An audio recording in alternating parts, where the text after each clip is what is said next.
Hi dear friends, welcome to G centric.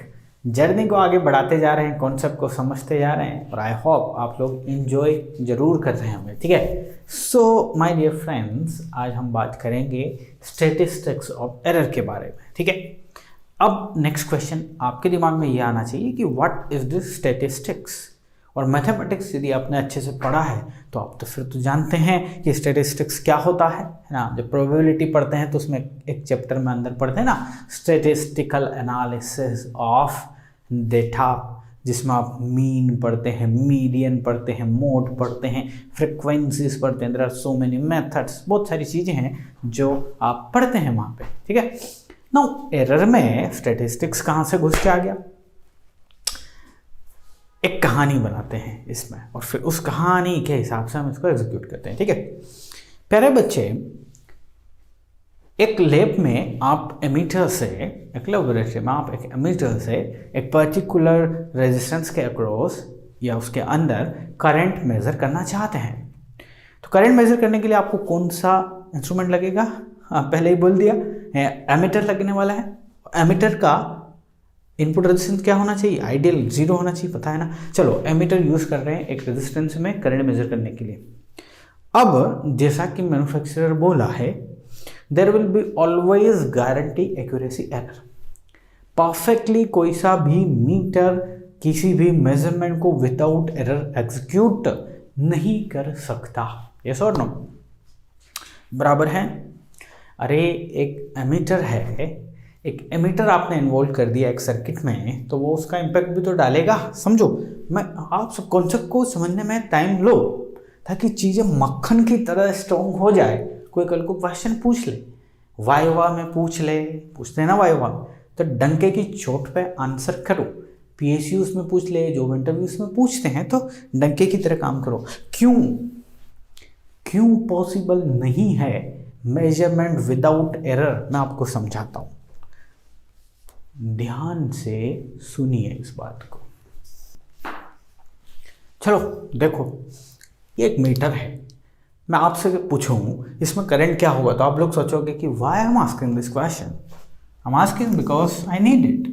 V equal to R I आप लोगों के खून में है, तो V equal to R I यदि आपके खून में है, क्योंकि 12th से आपने पढ़ा है ओम्स लॉ, तो इस ओम्स लॉ के चलते इसमें जो सर्किट में जो करंट है उसकी वैल्यू जो सबसे पहले बताएगा उसको हम कुछ नहीं कर पाएंगे फिलहाल। तो आई की वैल्यू बताइए, 100 डिवाइड बाई 50, 2 एम्पियर। बोलो जोर से, 2 एम्पियर। समझ में आ गया? कॉन्सेप्ट समझ रहे हैं? स्टैटिस्टिक्स में लेके आएंगे इसको, सब कुछ सिंक्रोनाइज से प्यारे बच्चे। ना दाएं बात होगी, ना इधर बात होगी, टू द पॉइंट बात होगी। अब प्यारे बच्चे, इसको मेजर करने के लिए क्या लगाएगा इसमें? सर एमीटर लगाऊंगा, इतना नॉलेज है सर मुझे। एमीटर लगा दिया।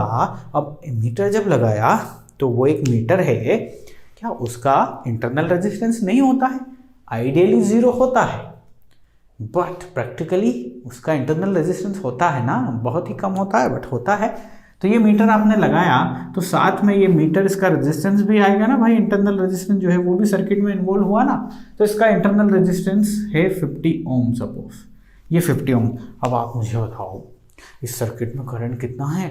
इस सर्किट में करंट कितना है? अगेन आप लगा दोगे ohm's law, V equal to R I. बोलोगे आप sir V is nothing but 100, sir R अब हो गया 50 प्लस 50, 100, I इक्वल टू अब आया सर 1 एम्पियर। तो आपके जो एमीटर भैया साहब है ना, ये तो 1 एम्पियर शो करेंगे, ये तो 1 एम्पियर शो करेंगे।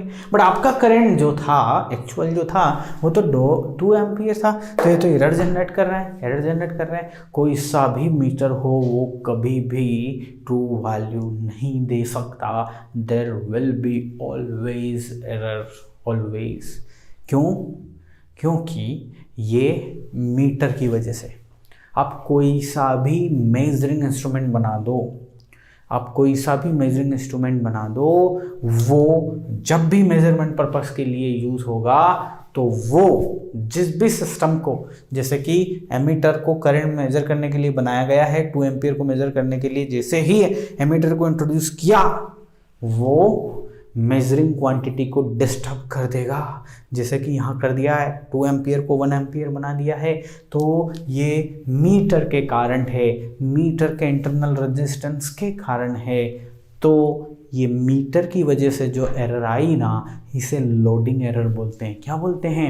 Loading error. कोई सी भी क्वांटिटी मेजर करने के लिए किसी मीटर का यूज़ किया, यूज़ करने के बाद उस मीटर की वजह से जो एरर जनरेट हुआ, we call the loading error. अब ध्यान से सुनिएगा, इस मीटर से जब हमने बार बार मेज़र करते हैं तो हम, अब यहाँ तो मैंने बहुत बड़ी आपको 1 एम्पियर 2 एम्पियर दिखाने के लिए शो किया है, अदरवाइज मीटर में माइन्यूट सा एरर होता है। तो जैसे मैन्युफैक्चरर की हम बात कर रहे थे, मैन्युफैक्चरर ने इस मीटर को बनाया कि ये 10 एम्पियर तक मेजर करेगा और प्लस माइनस आपका 0.5 एम्पियर का एरर जनरेट करेगा। इसका मतलब ये कि ये 9.5 टू 11.5 एम्पियर तक आपको मेजर करके चीज़ें देगा। ठीक है, इसकी फुल स्केल वैल्यू, जो 1 मीटर था, इसकी फुल स्केल वैल्यू मैंने ले ली 100 एम्पियर और प्लस माइनस इनएविटेबल 0.5 एम्पियर रहेगा। इससे कुछ भी मेजर कर लो। इससे 10 एम्पियर मेजर करते हो तो आता है 9.5 से 11.5 के बीच में आता है। तो आप क्या करते हो, मेजरमेंट आपको क्या बोलता है कि 1 मीटर से, लेबोरेटरी में भी आपने किया होगा ना, ये बचपन से करते आ रहे हैं ना, 1 मीटर से एमीटर से ये करंट मेजर करोगे तो इसको बार बार करो, मल्टीपल कलेक्शंस लो, मल्टीपल रीडिंग्स लो, यस और नो। तो आप मल्टीपल्स, चलो फॉर एग्जांपल इनफाइनाइट बार मेजर कर लिए, इनफाइनाइट बार मेजर कर लिए, कभी 9.5 भी आएगा, कभी 11.5 भी आएगा, कभी 10 भी आएगा, आसपास इनफाइनाइट ले लिए, सभी का एवरेज ले दो तो जो भी वैल्यू आएगी वो ट्रू वैल्यू ही आएगी। Infinite, practically infinite not possible. So जो भी वैल्यू आएगी वो एक्चुअल वैल्यू के करीब आएगी। समझ में आ गई ना कहानी? समझे बात को? अब जब भी आपके पास मल्टीपल डेटा अवेलेबल हो, मल्टीपल सैंपल्स अवेलेबल हो, तो मैथमेटिक्स घुस आता है वहाँ पे। मैथमेटिक्स आके ले आता है statistics.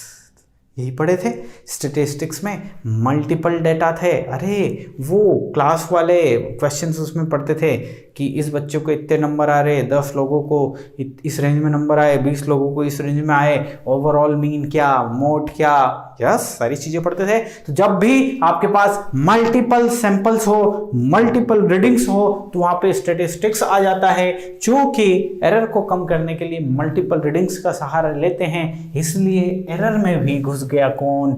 Mathematics, statistics of error. ठीक है, स्टैटिस्टिक्स ऑफ एरर समझ में आया राजा? अब इसी की बात करेंगे और समझेंगे चीज़ों को। तो अभी तक गारंटी एक्यूरेसी एरर की जब बात कर रहा था, मैन्युफैक्चरर बात कर रहा था गारंटी एक्यूरेसी एरर के, सर आप ये मीटर ले जाओ, 0.5 एम्पियर का ये करंट हमेशा पैदा करेगा, और आप वर्स्ट केस एरर मान लेते थे 9.5 is the lower limit, 11.5 is the higher limit, upper limit. तो आप जब भी मेजर करोगे तो ये रीडिंग कभी नहीं आएगी, बहुत कम, रेयर आएगी। वो मीटर जो है ना, वो 9.5 लोवेस्ट दे सकता है, 11.5, लेकिन वो इन बिटवीन देता है राजा, इतनी एरर कभी प्रोड्यूस नहीं करता। But guarantee accuracy error defined by the manufacturer risk नहीं ले सकता, क्योंकि इस लिमिट को क्रॉस किया तो आप उसको बजा सकते हो भैया, आप केस ठोक सकते हो उसके ऊपर। तो guarantee accuracy is the worst case error, maximum possible error, इससे ज़्यादा एरर नहीं हो सकती। जब भी आप मेजरमेंट करते हैं तो एरर जो होती है ना, जो आप अभी तक पढ़ते हैं ना, worst case error, maximum case error, इतनी नहीं होती। वो तो एक रफली आइडिया है जो आप दे रहे हो। एक्चुअल में अब मैथमेटिक्स की सहायता से एरर निकालेंगे, मैथमेटिक्स इन्वॉल्व करेंगे। क्यों करेंगे? Because you have multiple samples, you have multiple data.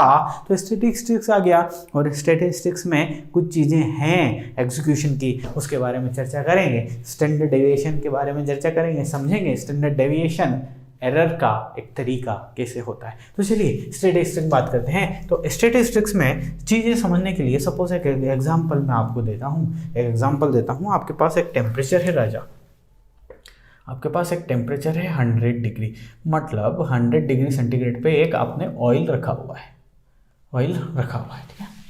अब इसके मेजरमेंट के लिए आप एक थर्मोमीटर लेके आ गए और थर्मोमीटर से आपने क्या मेज़र किया, क्या क्या क्या क्या मेज़र किया, थर्मोमीटर से आपने इस रीडिंग को लिया। तो आपने क्या देखा कि एग्जैक्ट 100 डिग्री सेंटीग्रेड जो था ना, आपने मल्टीपल रीडिंग्स ली, आपने 50 रीडिंग ली, तो ये जो है ना ये 20 बार आया साहब, 20 बार आया।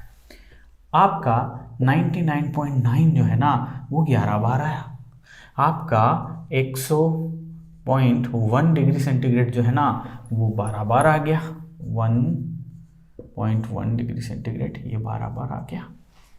ठीक है, समझते जाइएगा जरा।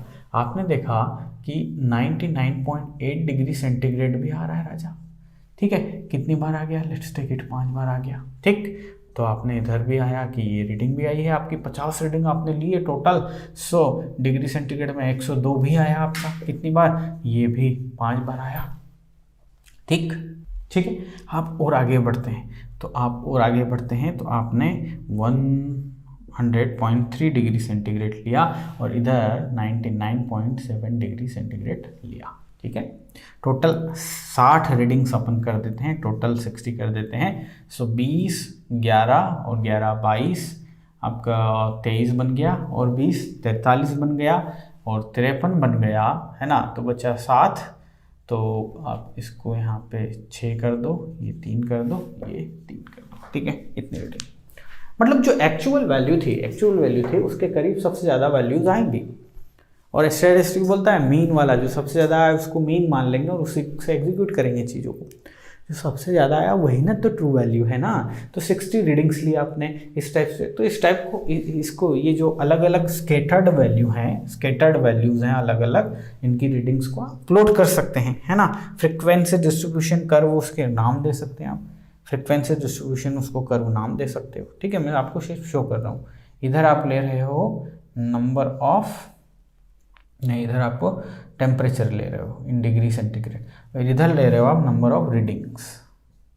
ठीक है, ये आपने रीडिंग लिख दी, जैसे कि 100 डिग्री सेंटीग्रेड जो था वो 20 बार आया, ये आपने बना दिया यहाँ पे 20 टाइम्स। ठीक है, तो ये कर्व आप बन सकते हो जो कि एक सेंटर वैल्यू के इर्द गिर्द स्केटर्ड रहता है। ठीक है, आ रही बात समझ में। तो सर ये फ्रीक्वेंसी डिस्ट्रीब्यूशन कर्व इसको मैं बोल दिया। अब इसकी एनालिसिस के आधार पे हमारे पास कुछ टूल्स हैं और उस टूल्स को हम करके हम आगे बढ़ सकते हैं। तो सबसे पहले कुछ बेसिक चीज़ें हम समझ लेते हैं कि सपोज आपने इनफाइनाइट रीडिंग्स ली तो मीन कैसे निकालते हैं, मीन किसे कहते हैं। सो मीन या एवरेज वैल्यू समझ लीजिए, मीन या एवरेज वैल्यू समझ लीजिए। मीन डिनोटेड बाय, चलिए x बार से कर दिया, ये आपकी पहली रीडिंग हो गई, ये आपकी दूसरी रीडिंग हो गई। तो सारी रीडिंग्स को आप जोड़ दीजिए। ठीक है, उसके बाद नंबर ऑफ रीडिंग से डिवाइड कर दीजिए, तो ये मीन आ गया। घर से पैसे मंगवाते हो पिताजी से, हर महीने कितने आते हैं, 6,000 रुपये। तो कभी 6,000 आ जाते हैं, कभी 5,000 आ जाते हैं, कभी 7,000 आ जाते हैं। लेकिन आपके आपके पिताजी ट्राई करते हैं कि आपको हर मंथ का एक फिक्स अमाउंट मिल जाए, है ना। तो कभी नहीं कर पाते हैं, किसी दिन किसी बार 5,000 कर दिए तो अगली बार 7,000 करेंगे, बट वो चाहेंगे आपका 6,000 एवरेज मेंटेन रहे।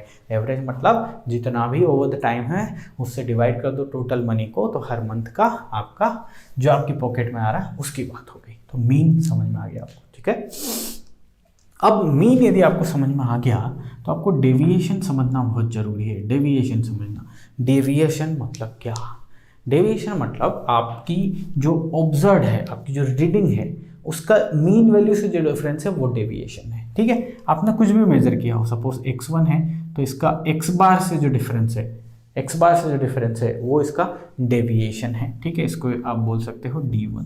ठीक है, आप d2 लोगे तो x2 जो मेजर्ड वैल्यू है उसका x बार से, मतलब जो सेंटर वैल्यू आपकी फिक्स वैल्यू हो गई, मीन वैल्यू हो गई, उसके दाएं बाएं जो डेविएशन हो रहा है ना उसको हमने ये डेविएशन d से डिनोट किया। इतनी बात समझ में आ गई। अब देखो जरा ध्यान से, एक बात समझ में आ गई कि जब आप 60 रीडिंग लिए तो 60 रीडिंग में से मैक्सिमम जो रीडिंग का हिस्सा है वो यहाँ पे फैला हुआ है। देखो 20 और ये 32 और 11 43, यानी कि 43 टाइम्स आपकी सिर्फ यहाँ पे वैल्यूज आई हैं, सिर्फ इतनी, है ना। मतलब ये कि आप जब करते हो ये चीज़ें, मेज़र करते हो किसी भी इंस्ट्रूमेंट से, तो इंस्ट्रूमेंट मैक्सिमम टाइम जो रीडिंग देता है वो इस जोन में देता है। यानी कि ये इतना पोर्शन आप एरर के लिए कर लो, बाकी ये तो रेयर पोर्शन है। देखो ना, इसकी रीडिंग बहुत कम आ रही है, बहुत कम रीडिंग आ रही है ना। तो जो ज़्यादा से ज़्यादा रीडिंग दे, यानी कि यहाँ से एक बेसिक आइडिया हो गया कि हमारा जो इंस्ट्रूमेंट है ना, उसमें वर्स्ट केस एरर्स कंसिडर करने की क्या ज़रूरत है। जैसे कि आप मीटर लाए 10 एम्पियर प्लस माइनस 2 एम्पियर, तो आप एकदम वर्स्ट तरीके से हो जाते हैं कि ये 8 एम्पियर से 12 एम्पियर तक के बीच में कुछ भी वैल्यू दे सकता है। बिल्कुल, I agree, worst case error है, मैक्सिमम पॉसिबल एरर है, इस बीच दे सकता है, बट इन जनरल कहाँ देगा। मान लो इससे आप मेजर कर रहे हो, अब इससे सपोज 5 एम्पियर मेजर कर रहे हो, तो वर्स्ट केस एरर के हिसाब से 3 और 7 के बीच में देगा, 3 और 7 के बीच में देगा, हाँ राजा देगा, बट मोस्टली वैल्यू 5 के करीब ही देगा वो। ठीक है, तो वर्स्ट केस एरर वाली एक कहानी हम पढ़ चुके हैं। अब मैथमेटिक्स वाली कहानी पढ़ेंगे, और मैथमेटिक्स वाली कहानी बोलती है कि ये जो एरर है ना, ये एरर डेविएशन की बात कर लो। डेविएशन, कितना डेविएशन हो रहा है सर, यहाँ से डेविएशन निकलेगा, कुछ यहाँ से निकलेगा, है ना, ऐसे डेविएशन निकलते जा रहे हैं, है ना। तो डेविएशन से हम क्या बनाएंगे, इन डेविएशन को समझ के हम ये समझ लेते हैं कि एरर क्या है। तो उस एरर को स्टैटिस्टिक्स में जो समझना है वो हो जाएगा स्टैंडर्ड डेविएशन, उसको बोलते हैं स्टैंडर्ड डेविएशन। आपने पढ़ा है ना, स्टैंडर्ड डेविएशन जिसे सिग्मा से डिनोट करते हैं, तो ये स्टैंडर्ड डेविएशन जो है ना, ये आपको एरर का ही नॉलेज देगा। आपकी सेंटर वैल्यू के दाएं बाएं कितना जा सकती है कहानी, उसकी वैल्यू देगा। किसको ऑब्जर्व करके बच्चे, डेविएशंस को ऑब्जर्व करके, तो डेविएशन को ऑब्जर्व करके स्टैंडर्ड डेविएशन का फॉर्मूला जो बनता है, क्योंकि standard deviation is nothing but square mean root, ठीक है। यानी कि डेविएशन जो भी हैं उन तमाम डेविएशंस का इसको आप स्क्वायर कर दो, ठीक है। सपोज आपने n रीडिंग्स ली, ठीक है, तो इन n रीडिंग्स को आप सिर्फ डेविएशन पे कॉन्सेंट्रेट करो, इनको स्क्वायर कर दो, इसको डिवाइड कर दो n-1 से, n नंबर ऑफ रीडिंग, ठीक है। जब नंबर ऑफ रीडिंग जो है आपकी वो लेस देन इक्वल टू 20 हो, उसी केस में ये फॉर्मूला यूज़ करेंगे, ठीक है। तो अब इस फॉर्मूले से जिसमें डेविएशन को यूज़ कर रहे हो, किसको, डेविएशन के स्क्वायर इसलिए किया क्योंकि कुछ चीज़ें प्लस में आएंगी, कुछ चीज़ें माइनस में आएंगी। मैं मीन नहीं ले सकता, मीन लूंगा तो पूरा कहानी खत्म हो जाएगी। तो एक ऐसा जुगाड़ है, the standard deviation is nothing but जुगाड़ इन स्टैटिस्टिक्स, है ना। तो इस जुगाड़ से आप अंडर रूट, क्या बोले आप, square mean root, standard deviation is nothing but square mean root, formula है मैथमेटिक्स का, आप जानते हैं। आपने जैसे ही इसको किया और आपके n की वैल्यू यदि greater than less than equal to 20 है तो n-1 लेंगे, एल्स अदरवाइज फॉर्मूला जो है वो तब्दील हो जाएगा, ठीक है। n जब 20 से बड़ा हो तो हम ये फॉर्मूला यूज़ कर लें। अब इस फॉर्मूले का महत्व अभी आप समझे नहीं है, अभी मैं समझाऊंगा, क्वेश्चन आने दो, फिर देखो मैं महत्व समझाता हूँ। तो स्टैटिस्टिक्स में समझ में आ गया, हम एरर को एनालिसिस करने के लिए स्टैंडर्ड डेविएशन लेके आएंगे, क्योंकि स्टैंडर्ड डेविएशन जो है ना, आपको इस फ्रेम में मैक्सिमम जो ज़्यादा से ज़्यादा जहाँ पे वैल्यूज़ वी आर गेटिंग, उस पर्टिकुलर फ्रेम में चीज़ों को लिमिट कर देता है ना। समझिए ध्यान से, जैसे कि आपके पास वर्स्ट केस एरर था, तो आप चीज़ों को एकदम हार्श तरीके से पिक टू पिक में करते थे, बट ये इतना तो वो वैल्यू देता ही नहीं, इतना एक्स्ट्रीम वैल्यू नहीं देता, वो इन बिटवीन सेंटर के करीब ही देता है। सेंटर के करीब जब देगा तो स्टैटिस्टिक्स इन्वॉल्व हो गया, क्योंकि you are getting multiple samples आ गया, तो मल्टीपल सैंपल्स आने के बाद स्टैंडर्ड डेविएशन आ गया। स्टैंडर्ड डेविएशन इस मीन के करीब आपको एक फैक्टर दे देगा जिसमें कि मैक्सिमम एरर पॉसिबल है, मैक्सिमम एरर हो सकता है। समझ में आ गई बात, ये इतना आपको समझ में आया। अब देखो जरा ध्यान से देखना, स्टैंडर्ड डेविएशन को एरर एनालिसिस के लिए कैसे यूज करते हैं, आपको समझ में आएगा, ठीक है। देखो प्यारे बच्चे, आपके पास ध्यान से देखना, ध्यान से देखना, आपके पास एक वेरिएबल है, सपोज x1 मैंने मान लिया और एक वेरिएबल मैंने x2 मान लिया, ठीक है। x1 और x2 मान लिया, नहीं समझ में आया ना? गुड। अब आएगा समझ में कि सपोज ये एक नोड है, इस नोड से करंट आ रहा है I, इधर करंट जा रहा है I1, इधर करंट जा रहा है I2। आपको पता है I is nothing but I1 plus I2। Yes. अब वर्स्ट केस एरर वाली बात होती, ध्यान से, worst case error, maximum possible error वाली बात होती तो इन दोनों के एब्सोल्यूट एरर्स को जोड़ देते। अरे पता है रे आपको सब पता है, बट आप बताते नहीं हो, तो बोला करो, बताया करो। सो ये होती है, ये वर्स्ट केस एरर होगी। अब देखो स्टैंडर्ड डेविएशन मिला के कैसे करता हूँ मैं इसको, है ना। तो अब x1 x2 को भूल जाओ, अब I1 I2 कर लेते हैं। अब आपको सब कुछ समझ में आ जाएगा। I1 कर लिया और I2 कर लिया, है ना। चलिए स्टैटिस्टिक्स को इन्वॉल्व करते हैं। I1 जो है इसको मेज़र कर लिया आपने, बहुत बार कर लिया, इसकी बहुत मल्टीपल रीडिंग्स ले ली, है ना। इस I1 की मल्टीपल रीडिंग्स ले ली आपने, I1 की ही ली है, ठीक है। सो इसको ऐसे लिखो, इसकी आपने रीडिंग ली x1 x2 x3, ऐसे आपने इसकी कितनी रीडिंग ले ली, n रीडिंग ले ली, है ना। अब तो डेटा आ गया आपके पास मल्टीपल सिंपल। सिमिलरली आपने इसकी भी ढेर सारी रीडिंग्स ले ली। ये x1 x2 में ढेर सारे अलग अलग एक्सपेरिमेंट के लिए बता रहा हूँ, अलग अलग वैल्यूज़ के लिए बता रहा हूँ, ठीक है। तो जब आपके पास ये आ गया तो आप इसका मीन निकाल सकते हो क्या? बताओ मुझे। आप बोलोगे यस निकाल सकता हूँ, मीन निकाल सकते हो। तो क्या सारे डेविएशंस निकाल सकते हो क्या? D1 D2 एंड सारे? यस आप बोलोगे निकाल सकता हूँ। तो फिर मैं फाइनली आपसे पूछूंगा क्या इसका स्टैंडर्ड डेविएशन निकाल सकते हो क्या एक रीडिंग का? तो आप बोलोगे यस सर। बोलोगे क्या? यस सर बोलना पड़ेगा आपको। स्टैंडर्ड डेविएशन निकाल सकते हो। स्टैंडर्ड डेविएशन निकाल सकते हो। ये स्टैंडर्ड डेविएशन आपको नॉलेज देगा किसका? I1 का जो वर्स्ट केस एरर है वो तो मैक्सिमम एक्सट्रीम पॉइंट बता रहा है। ये स्टैंडर्ड डेविएशन, इसमें वेरिएशन जो आएगा मीटर आउटपुट जो रीडिंग दे रहा है उसमें स्टैंडर्ड डेविएशन आपको बता देगा कि ज़्यादा से ज़्यादा इस पर्टिकुलर हिस्से में देगा जी। ज़्यादा एक्सट्रीम की बात मत करो हमारे सामने। अब हम सेम टू सेम I2 की बात करेंगे, यानी कि I2 में भी आप क्या इसका स्टैंडर्ड डेविएशन निकाल पाओगे क्या? आप बोलोगे यस सर निकाल पाएंगे। हाँ, अब हम आपसे फाइनली पूछेंगे क्या I का स्टैंडर्ड डेविएशन निकाल पाओगे क्या? आप बोलोगे यस सर निकाल पाएंगे सर स्टैंडर्ड डेविएशन I का। क्यों? I1 का जब निकल जाएगा, I2 का निकल जाएगा तो I का नहीं निकलेगा क्या? तो I का जो स्टैंडर्ड डेविएशन निकलेगा वो स्टैंडर्ड डेविएशन बेस्ड एरर बोलोगे आप उसे। मैं बताता हूँ, फॉर एक एग्जांपल से समझाऊंगा, अभी सिर्फ सुनते जाओ, कहानी को सुनते जाओ, क्वेश्चन आएगा ना तो ये सारी कहानी आपके दिल में एकदम चिपक सी जाएगी, आपके दिल में एकदम से चिपक सी जाएगी कहानी, ठीक है।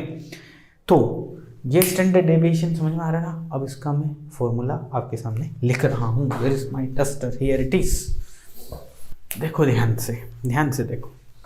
सो मैं आपके सामने एक क्वांटिटी मान लेता हूँ x। वो I1 वाला तो एग्जांपल समझाने के लिए दिया था, और ये बनता है x1 x2 मल्टीपल सिंपल्स से, ठीक है। मल्टीपल सिंपल का फंक्शन है। तो आपके पास जो क्वांटिटी x1 है ना, उसका पर्टिकुलर का आपके पास ये भी है, बोले तो स्टैंडर्ड डेविएशन भी है, सिग्मा x1 से डिनोट करता हूँ। x2 यदि आपके पास है तो ये है सिग्मा x2, ठीक है। अब यदि आप चाहे ऐसे सारा n पॉइंट्स तक का है आपके पास, xn तक का है आपके पास सिग्मा xn, ठीक है। एक जनरल फॉर्मूले की मैं बात करता हूँ। अब आप चाहते हैं कि इस x का जो फाइनल है इसका आपको स्टैंडर्ड डेविएशन पता करना है। ये standard deviation this is nothing but error की जानकारी देगा, एरर की जानकारी देने वाला है अपने को। स्टैंडर्ड डेविएशन की बात कर रहा है, एरर की बात होगी यहाँ पे, है ना। तो इसका जो फॉर्मूला है, आप स्टैंडर्ड डेविएशन निकालना चाह रहे हो तो इसका फॉर्मूला क्या होता है वो डायरेक्ट मैं लिखता हूँ, ठीक है। फिर बात करें आया कैसे फॉर्मूला, है ना, क्योंकि ये तो आप पढ़ते ही आ रहे हैं इतने टाइम से कि ये फार्मूला है, ये आया कहाँ से, करेंगे चर्चा। तो इसका फॉर्मूला हो जाएगा ये dx को x1 के रिस्पेक्ट में डिफ्रेंशिएट करेंगे, स्क्वायर करेंगे और मल्टीप्लाई कर देंगे x1 आपके स्टैंडर्ड डेविएशन से। सिमिलरली अब इसको dx को फाइनल को x2 के रिस्पेक्ट में डिफ्रेंशिएट करेंगे, स्क्वायर करेंगे और मल्टीप्लाई कर देंगे इसके स्टैंडर्ड डेविएशन स्क्वायर का। ये कहानी चलती रहेगी और फाइनल जो कहानी आ जाएगी वो क्या है, dx by dx n square sigma n square. ठीक है, एवरीथिंग इज इन रूट, ये सब कुछ रूट में है, ध्यान रहे इस बात का। ठीक है, अब ये फॉर्मूला आप देखते हो और याद रख लेते हो। आया कहाँ से, मैथमेटिक्स का यूज़ करके आया। पार्शियल डेरिवेटिव्स आपने पढ़ा है, तो पार्शियल डेरिवेटिव्स आपने पढ़ा है तो वहाँ से थोड़ा सा ओवरव्यू आपको दे दूँ मैं। सपोज क्वांटिटी आपका आई है और आप डी आई निकालना चाह रहे हो, आप एब्सोल्यूट एरर आ रही ना, तो partial derivative I is the function of i1 i2, सो इसको आप i1, अब इसको di1 गुणा di1 प्लस di को एक बार di2 के रिस्पेक्ट में करोगे और यहाँ पे di2 ऐसा ये वो आप उसमें देखे हो ना आपके मैथमेटिक्स में प्यारे से, ये सब देखे हो कि नहीं ऐसे करने वाली कहानी को, मेरे पास भी यही है। अब मैं क्या किया, मैं दोनों तरफ स्क्वायर कर देता हूँ, मैं दोनों तरफ स्क्वायर कर देता हूँ। तो यहाँ पे स्क्वायर करूँगा तो क्या बन जाएगा, प्लस प्लस ये स्क्वायर वाली टर्म चलती जाएगी और साथ में 2ab वाली टर्म आएगी। रिमेंबर और नॉट, सपोज सिर्फ दो टर्म होते, फॉर ओनली दो टर्म होते तो 2 ये क्या बन जाता, di बाई i1 गुणा di बाई i2 और ये साथ में हो जाता di1 di2। ठीक है, ऐसे मल्टीपल टर्म्स आते हैं। ठीक है, सो माय डियर फ्रेंड्स, इस स्क्वायर को आप इसके रूट में इधर कर सकते हो, तो ये आपने कर दिया।